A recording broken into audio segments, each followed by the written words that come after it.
આજે તો ખરા બપોરે તડકાનો ઘઉંનો ખાધો હો.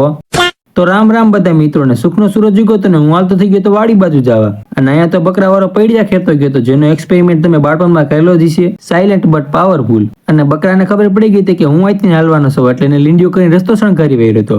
ફાઇનલી પૂગી ગયો તો વાડી, અને હવે આ ઘઉંના પૂરા ભેગા કરી પારો કરવાનો હતો. તો પછી શું, એકાયરે બથ ભરીને પૂરા ઉપાડીને કીરું પારો કરવાનું ચાલુ. અને ન દેખાય તો ઝૂમ કરીને જો, ઘઉંના પૂરા હારું છું, ઘઉંના પૂરા ઉડે તો જ હા હો. અને ઘણા લોકો બિલ્ડિંગ જોઈને કહી દે ને કે કેટલા કારીગર કામ કરે છે, એમ હું ઘઉંનો પારો જોઈને કહી દઉં કે આટલા મણ ઘઉં થાય છે. પછી તો બપોરના 3 વાગ્યે વાઘ હલર લઈને આવ્યો.